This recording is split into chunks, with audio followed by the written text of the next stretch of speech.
Assalamualaikum warahmatullahi wabarakatuh.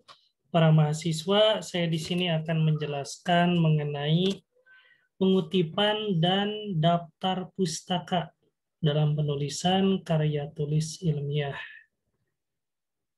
Saya share ya.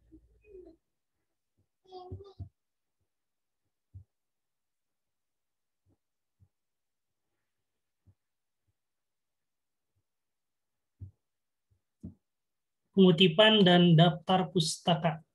Jadi dua hal ini berkaitan di dalam penulisan karya tulis ilmiah. Jadi ketika kita menulis karya tulis ilmiah, kita perlu mengutip dan nanti sejalan dengan daftar pustaka. Tapi sebelum itu kita harus paham dulu yang pertama mengenai referensi. Apa itu referensi ya? Referensi merupakan bentuk pemberitahuan mengenai sumber informasi dan ide yang digunakan dalam sebuah tulisan ilmiah. Jadi mengapa sih kita mengutip? Apa yang kita kutip? Yang kita kutip kita sebut sebagai referensi. Mengapa kita memerlukan referensi tersebut? Referensi digunakan untuk menguatkan opini atau argumen kita di dalam penulisan karya tulis ilmiah, atau sebagai dasar pemikiran dari opini atau argumen yang kita bentuk. Sehingga referensi sifatnya adalah sebagai sumber informasi atau ide. Sehingga ketika kita membuat tulisan misalnya, kebudayaan adalah, nah adalah ini tentu nanti lebih baik ketika ada referensinya. Sehingga nanti penulisannya, kebudayaan adalah hasil karya cipta manusia yang berjalan secara kurun waktu tertentu, dalam kurung Andi, 2010.215 misalnya. Jadi itu ditulis oleh Andi pada tahun 2010 halaman 15 gitu ya. Referensi nanti dituliskan di dalam batang tubuh, atau ada yang berkata juga di dalam lambung dari karya tulis ilmiah. Jadi ditampilkan dalam teks atau badan tubuh tulisan, kutipan, dan dituliskan juga di daftar pustaka atau daftar rujukan. Sehingga ketika ada referensi yang ditampilkan di dalam batang tubuh, harus ditampilkan juga di dalam daftar pustaka. Kalau tidak, seperti yang Anda ketahui bahwa itu termasuk ke dalam plagiat. Kalau misalnya di batang tubuh tidak ada, di daftar pustaka ada, itu berarti plagiat, atau sebaliknya, gitu ya. Kutipan sebaiknya berasal dari sumber primer, bukan dari kutipan. Jadi sebaiknya Anda mengutip itu di buku utamanya. Misalnya Anda ingin mencari pendapat dari atau teori dari Budi. Nah, Anda itu harus mencari buku Budi, bukunya Budi tersebut. Jangan mencari pendapat Budi di dalam tulisannya Andi. Sebaiknya tapi ya. Tapi kalau memang mentok tidak bisa Anda cari sumber primernya, itu beda lagi. Itu boleh juga. Ini sumber kutipan dalam teks. Banyak sistemnya ya. Salah satunya misalnya ada hard part, ada apa. Mungkin kalau Anda di sini menggunakan yang apa style. Nanti ada contohnya. Nah, ini teknik pengutipan. Jadi kutipan itu ada 3 jenis. Nanti teknik pengutipannya itu dengan kutipan langsung, yang kedua dengan tidak langsung, kutipan tidak langsung, dan yang ketiga dengan catatan kaki. Langsung, tidak langsung, dan catatan kaki. Aturan penulisannya, kutipan langsung ada yang kurang dari 40 kata atau 4 baris, ada yang lebih dari 40 kata atau 4 baris. Jadi ini diasumsikan bahwa satu baris itu 10 kata. Selanjutnya ada kutipan tidak langsung berupa paraprasa, rangkuman dan terjemahan, dan terakhir catatan kaki. Kita lihat contohnya. Ya, mungkin ada contohnya lebih jelasnya nanti. Nah, di sini yang pertama, kutipan kurang dari 40 kata. Kalau kutipan kurang dari 40 kata atau kurang dari 4 baris, langsung saja, ini kutipan langsung ya, langsung saja digabungkan dengan paragraf yang kata-kata kitanya. Misalnya, dalam perspektif bimbingan konseling berbasis budaya, diperlukan pemahaman konseling multibudaya yang memperhatikan keragaman karakteristik budaya sebagai dikutip langsung pakai tanda petik 2. Nah, ini ciri khas dari kutipan langsung karena yang disebut dengan kutipan langsung itu di kata-kata dari sumber di copy paste atau sama persis, tidak diubah sedikit pun. Jadi jangan diubah kalimatnya, struktur kalimatnya gitu ya, kata-katanya jangan diubah, jangan ditambah, jangan dikurangi, jangan disimpulkan. Memakai tanda petik 2. Memakai tanda petik 2 langsung ditulis, jangan lupa tulis nama penulis, tahun dan halaman. Bisa dengan halaman titik seperti ini, bisa juga dengan yang titik 2. Nah, ini sistem apa? Ini asalnya ya, versi asli apanya. Bisa tahun, nama, tahun, halaman 245. Selanjutnya kalau lebih dari satu halaman 245 sampai 246 atau kita pakai yang bawah yaitu yang titik 2. Yang penting nanti konsisten pakai yang mana. Yang pertama itu kutipan langsung seperti tadi ya. Nah, selanjutnya ini yang lebih dari 40 kata. Kutipan langsung yang lebih dari 40 kata. Kalau yang lebih dari 40 kata atau 4 baris, tapi ini juga ada syaratnya yaitu maksimal 1/4 halaman. 25% dari seluruh tulisan. Jadi kutipan langsung itu jangan banyak juga, maksimalnya 1/4 halaman. Jadi kalau misalnya ada satu halaman utuh, kutipan yang ininya ya satu, jangan semua terus. Satu halaman itu kutipan langsung, tidak boleh. Nah, penulisannya seperti ini. Nah, misalnya ini ada berapa baris? 1, 2, 3, 4, 6 baris nih. Berarti karena ada 6 baris, dipisahkan dari kalimat kita, kalimat Anda yang Anda tulis, kalimat yang Anda tulis. Anda tulis kalimat, dia mengatakan bahwa pisahkan langsung menjorok kiri, menjorok kanan. Nah, ini variasi ya, tanen dan tahunnya di sini, nah di sini halaman. Atau tidak seperti itu juga. Di sini kalimat Anda sendiri, selanjutnya dia mengatakan bahwa tulis di sini nama, tahun, nama, koma, tahun, titik 2 itu boleh 33. Seperti itu. Jadi dipisahkan dengan syarat satu halaman itu hanya 1/4-nya saja boleh. Jadi jangan satu halaman semuanya kutipan. Harus ada kalimat yang Anda buat juga.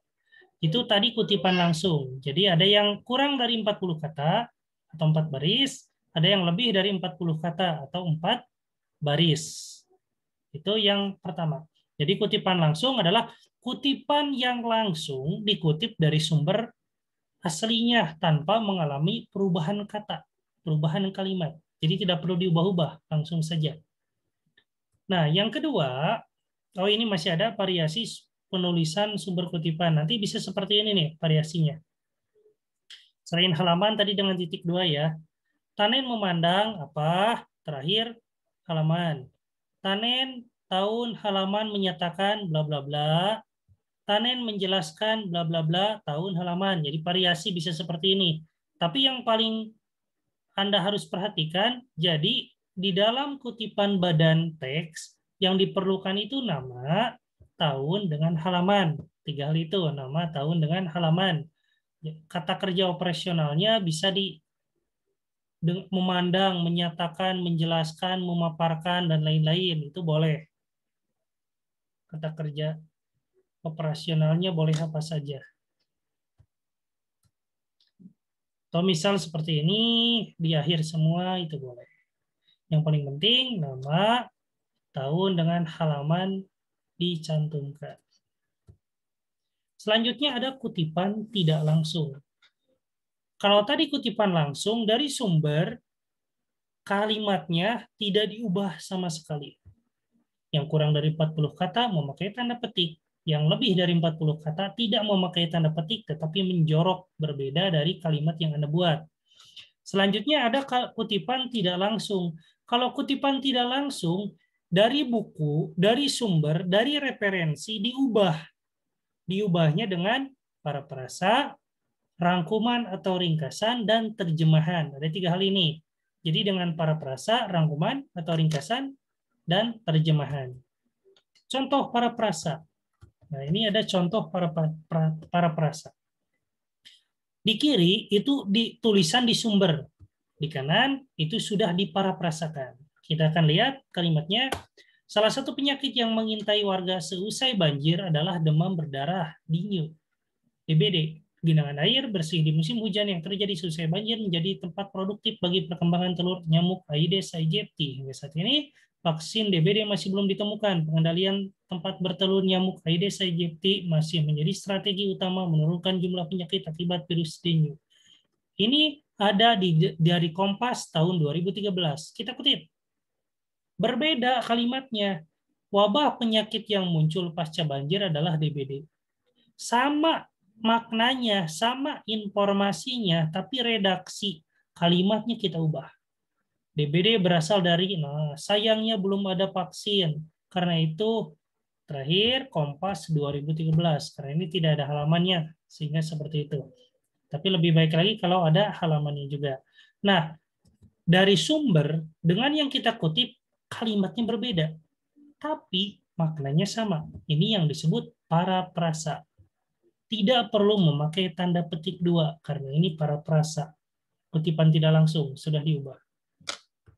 Selanjutnya, ini contoh yang gagal dalam paraprasa. Jadi mengubah itu bukan hanya mengubah sedikit, tetapi memang kalimatnya diubah, dirombak, disederhanakan, itu boleh, tapi maknanya tidak melenceng. Nah, ini kita lihat dari perspektif kognitif, yang kiri sumber, yang kanan pengutipan, tapi itu plagiat. Dari perspektif kognitif, iklan internet tampaknya tidak bakal seefektif iklan bioskop dan televisi, karena si pemakai mengontrol medium tersebut. Dikutip, iklan internet tampaknya tidak bakal seefektif iklan bioskop dan televisi, karena internet dikontrol si pemakai. Nah, ini ujungnya saja diganti dari yang tadinya kalimat aktif mengontrol menjadi dikontrol. Sedikit saja diubahnya. Sumbernya ada, yang bicaranya ada, tapi dia gagal dalam paraprasa. Yang selanjutnya, selain paraprasa ada menyimpulkan. Misalnya ada seperti ini tidak ditampilkan karena ya pasti banyak gitu ya. Misalnya di dalam buku Holiday halaman 16 sampai 16, ada 3 halaman ya, 16, 17, 18, 19, bahkan 4 halaman. Dijelaskan secara terperinci fungsi bahasa. Jadi fungsi bahasa itu yaitu banyak sekali gitu ya. Di halaman 16 sampai 19. Kita kutip. Dikutipnya seperti ini. Holiday 1985.2 16 sampai 19, nah halamannya mengungkapkan bahwa setiap bahasa mempunyai 3 metafungsi, yaitu fungsi ideasional, interpersonal, dan tekstual. Udah saja. Di dalam bukunya di 4 halaman dijelaskan, tapi kita kutip secara kutipan tidak langsung dengan cara yang kedua, yaitu rangkuman atau penyimpulan. Menjadi seperti itu. Nah, sesudah ini jangan lupa nanti di daftar pustaka ditulis gitu ya sumbernya. Dan yang terakhir, kalau tadi yang satu lagi terjemahan, kalau terjemahan tidak perlu saya berikan contoh, yaitu misalnya dari bahasa asing kita kutip ke dalam bahasa Indonesia, itu kutipan tidak langsung. Selanjutnya ada contoh catatan kaki. Kalau catatan kaki ini seperti ini, mirip-mirip dengan kutipan tidak langsung nih, tidak memakai tanda petik 2. Atau bisa juga nanti kutipan langsung gitu ya. Nah, di ujungnya diberikan angka 1 misalnya, kutipan pertama di dalam halaman ini. Nah, nanti di bawah buat catatan kakinya satu. Penulisnya siapa? Di dalam buku apa? Yogyakarta, (2) penerbitnya. Tahun berapa? Halaman 101. Nah, seperti ini. Ini contoh catatan kaki. Jadi tadi bisa kutipan itu dengan kutipan langsung, dengan kutipan tidak langsung. Ada 3 jenis tadi.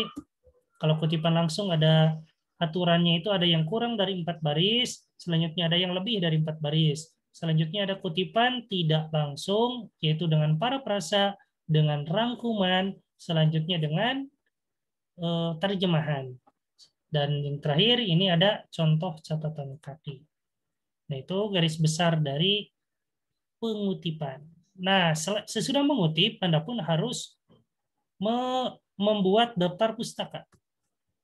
Nah, daftar pustaka ini menunjukkan tanggung jawab dan etika ilmiah bagi seorang penulis, karena penulisan karya tulis ilmiahnya didasarkan atas sejumlah informasi atau teori. Nah, penyusunan sehingga nanti ketika kita menulis bisa dibuktikan. Kita ngutip di badan teks ada, di daftar pustakanya lengkap informasinya. Dicari bukunya, ketika dibuka bukunya ada. Nah, berarti kan kita bertanggung jawab. Nah, nanti ketika Anda membuat daftar pustaka, sebenarnya ada cara mudah. Di Word sudah ada di reference. Pilih nanti kalau mau hard part atau yang ini nih, apa yang paling atas. Itu nanti berbeda sedikit penulisannya. Bergantung di kampus Anda memakai yang mana, yang hard part atau yang apa. Atau ada yang lain juga, Chicago tuh. Beda-beda. Turabian dan lain-lain. Tapi biasanya kalau di Indonesia kalau tidak hard part, apa style. Jadi 2 style itu. Nah, tinggal dipilih nanti, pilih yang mana, misal hard part, book. Nah, nanti dilengkapi penulisnya, tahun, publishernya, edisi berapa gitu. Nah, saya ada contoh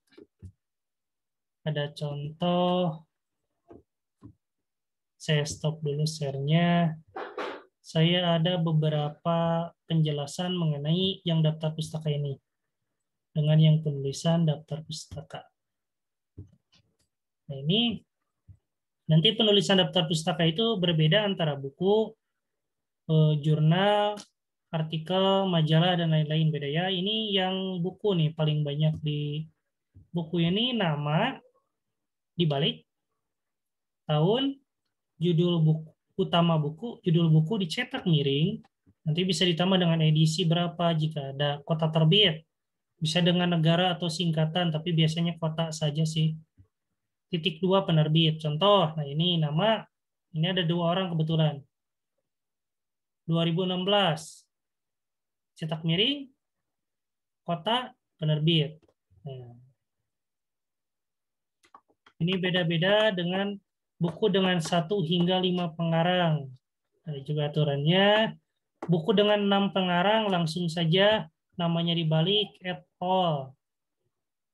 Cetak miring, ini kota, nah ini penerbit. Begitu buku dengan editor, di sini ada aturannya, nanti aturannya saya lampirkan, silahkan Anda unduh.